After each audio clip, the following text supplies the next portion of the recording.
Audacious. Okay, so Audacious is a tier 10 British CV. The British line has penetration issues. The rockets only have 28 millimeter, the bombs only have 41. So we're going to be able to penetrate some battleships, we're going to penetrate some cruisers, but it's not going to be a universal thing. So in general, we don't do well against armored targets, but because of that, we do have torpedoes that are going to interact with whatever they hit. So we are going to put some points into the torpedoes here.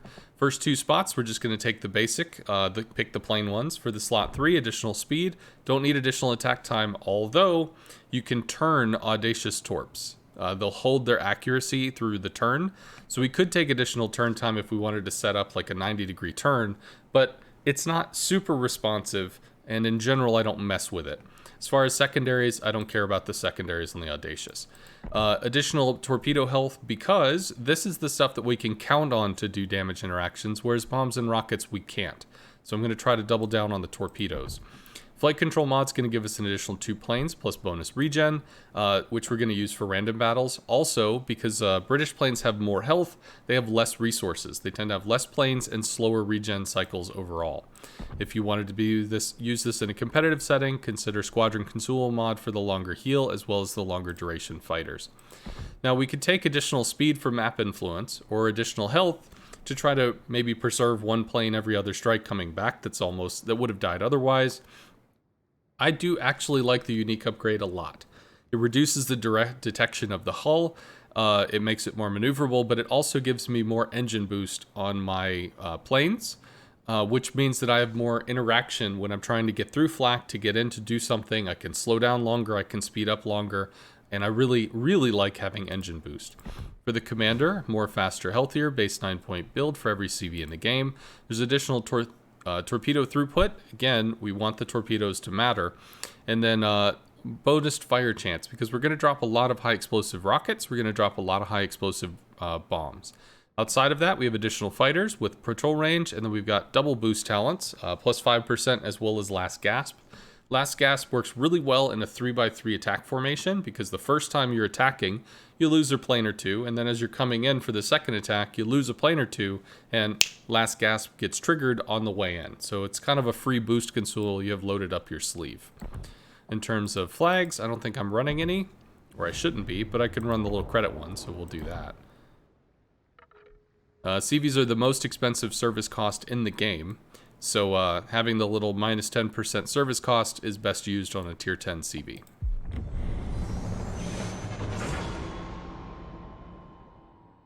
No ranked. Well, I'm doing a flight instructor session at the moment. Ensconce, or just as it turns out, AP bombing may have killed him. You went with him immediately and chipped him. Armored Prayer, the AP bomb drops on the DD was more of a meme than anything else, because frankly, you should never be AP bombing a destroyer.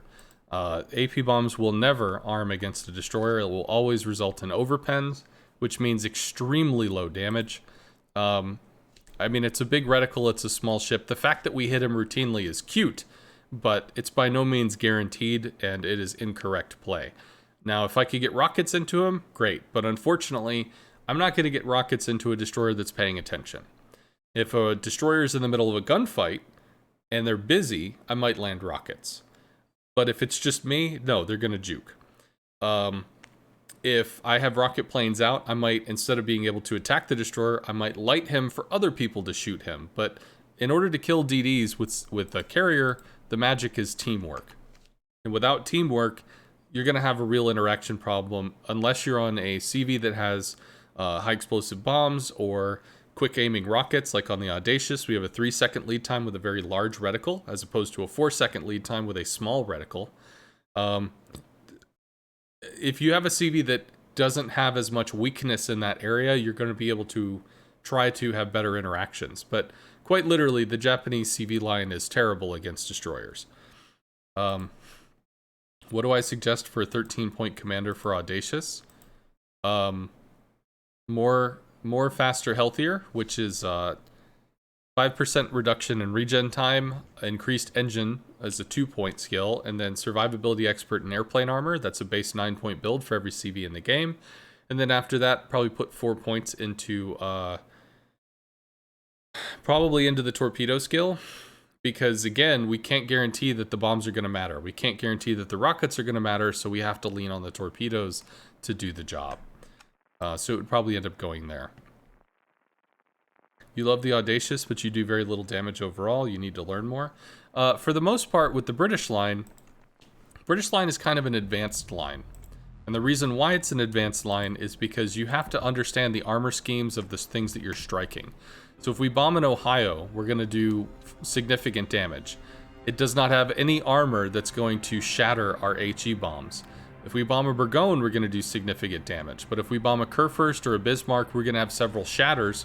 And we don't really get to control how many are going to hit the parts that we can actually deal damage to. Hopefully we do, but we can't guarantee it. So Ohio and Burgoyne, best choice for our bombers.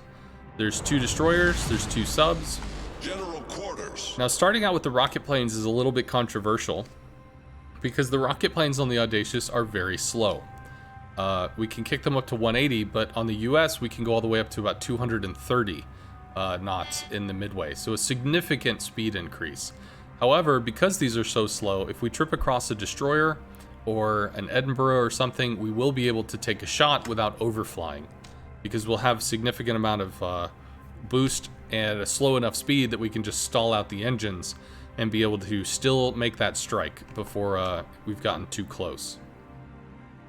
Is it normal for rockets, dive bombers, for shooting outside the white circle if you excel decel right before shooting? That has been a consistent problem for you. That sounds very strange. So this reticle, the white reticle is a concept of this reticle will be firmed up at this point if I click the button and don't do anything. So if we click the button, you'll see right here is where it firms, and then that's the internal reticle. So as far as shots going outside the reticle, that should never happen, because once you accept where you're placing the reticle, your computer tells the server, this is where my shot is going. And then that is where your shot should go. So it shouldn't be different than that. It should be fairly straightforward there. So Audacious planes are quite tanky. Hopefully we're going to be able to get to the Ohio. Maybe. We have a 3-second lead time on there. It's not going to be great. We got 19 hits and a single fire, but only 3 actually penned. So we could strike the we could strike the superstructure, but it's going to shatter literally everywhere else. Now we can try to work on the Des Moines or the Bismarck, which is center, and we can also move up a little bit. Autopilot mode. We do have an armored deck on the British Tier 10, so long-range shots from a Kurfürst, a Bismarck, and Ohio, if they're AP, they could bounce off the deck instead of sinking into the ship, but it's not a fully armored deck. There are weak points where it could slice through.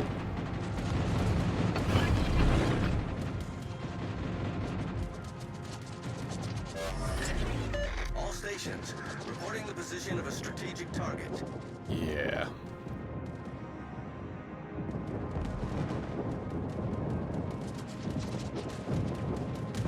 So let's see if we can hard turn in here.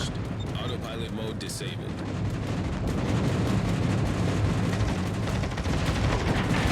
I think he just completely slows down, but we might have gotten some torpedo interactions. We lost a lot of planes to that, but at least he lost some health to it as well. We can probably take some bombing runs on this, just because of how flat he is. We might be able to get some runs in. Not a great choice for us to go after. We didn't burn a damage con, we didn't get a flood or any module breaks, but we can at least get some resets and potentially some fires. Your shots sometimes go out of the white green circle after pressing mouse. Happens frequently with fast rockets. You're gonna have to send me a replay, because I don't understand what you're talking about with that. Let's see, we might not be able to get a reset here. Hopefully we can though. We're turning away from the additional anti-air. We did get a reset, at least one. And this is going to be a bad drop, but if we could get a fire, that would really be useful for us. take rocket planes maybe for the Fletcher. Sucks that we'd be striking literally on top of a Des Moines, but there's just not a lot of options with this right now. We don't have a way in, so maybe we could work on this Fletcher, and I'm spending too much time with maybe I'm just spending too much time with the Des Moines.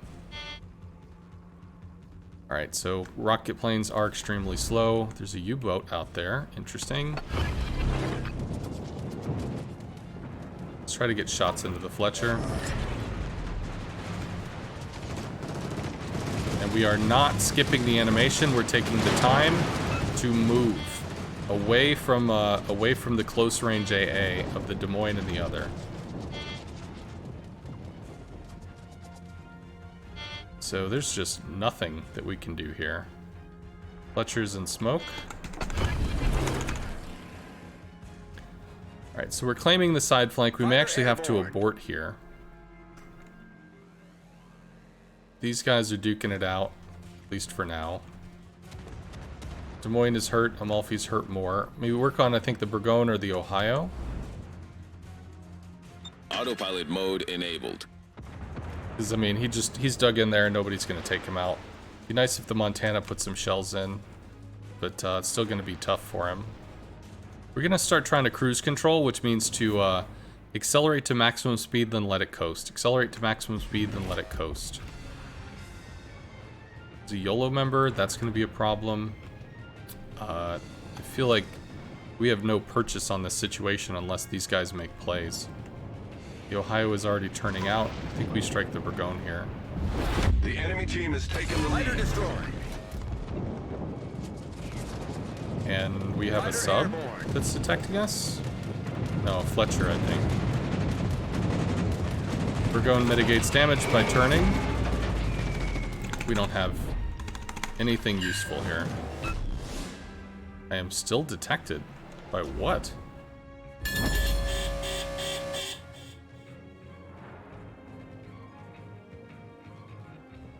Maybe the U-boat doesn't see this guy?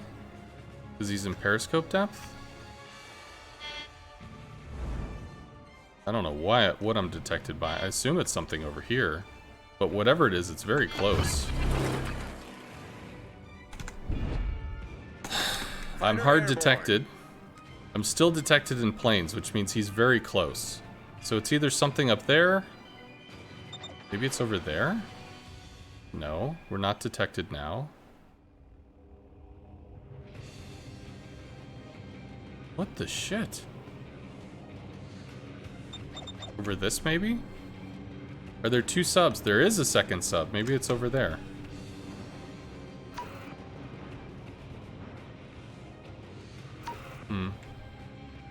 Requesting assistance. There we go. Like, where the hell is this thing? Get back! Alright, so we have a fighter that we can drop to force him down to maximum depth. So at least there's something there. Maybe we can try to work on the GK or something. To be honest, Destination not reached. exactly sure what we can do Autopilot mode here. disabled. Autopilot mode enabled. This is a lot of enemies. Maybe we can work on the GK, try to blunt the push. Somehow work on swinging this around. I think he used my heal too early.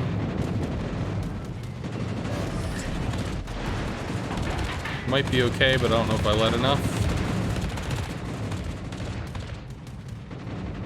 The subs, depth consumable, depth capacity is out. Might take shots on us. Then again, so might the GK. Autopilot mode disabled. Gonna try to throw this into a hard turn so that maybe we don't get dunked. Torpedoes, direct front. It's going after the GK. Some of them miss.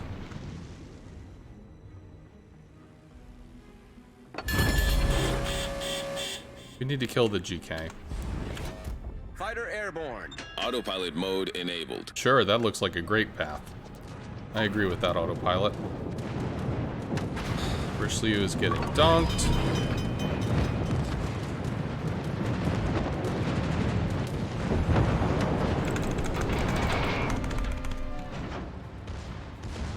Those are not going to lock on me, but he has me to my damage con burning. However, secondaries are slowly chiseling him down. He is dead. I think he's burning by fire or something. Cool. So that doesn't connect. Now we have to work on the Burgone, I guess.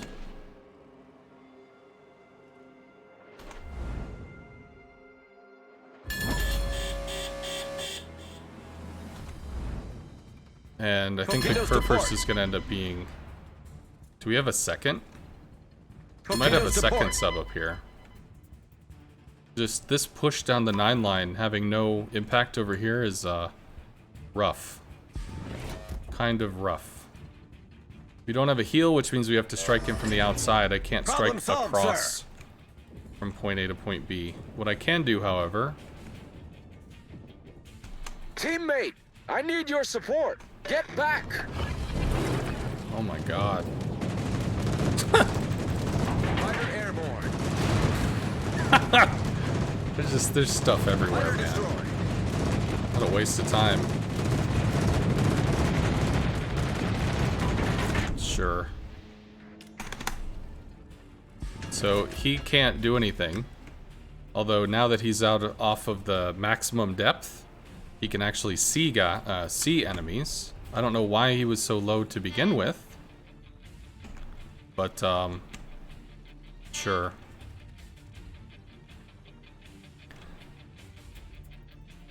I think we just get run down by the Burgone. Just fuck all this.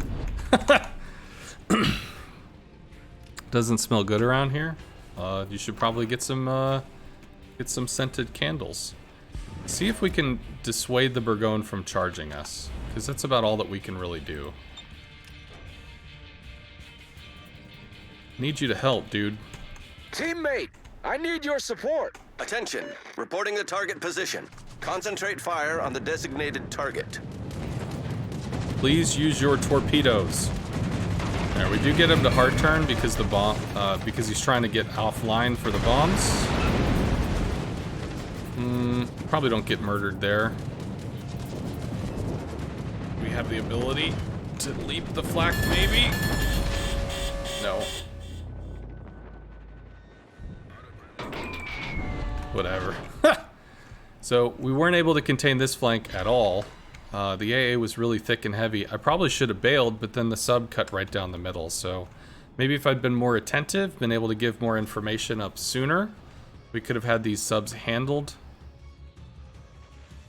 That might have been the play. So, if we were able to lock down this section, I could have repositioned and tried to stage off of islands. But also, with all 3 of these battleships working together, the AA was quite thick. I could have avoided dealing with the stuff in mid. I mean, working on a Des Moines that wasn't going to result in a kill was a waste of time. Trying to interact with the Fletcher also didn't really do anything either. I don't know. I need shell pressure, and there's just not. So, is what it is. Right.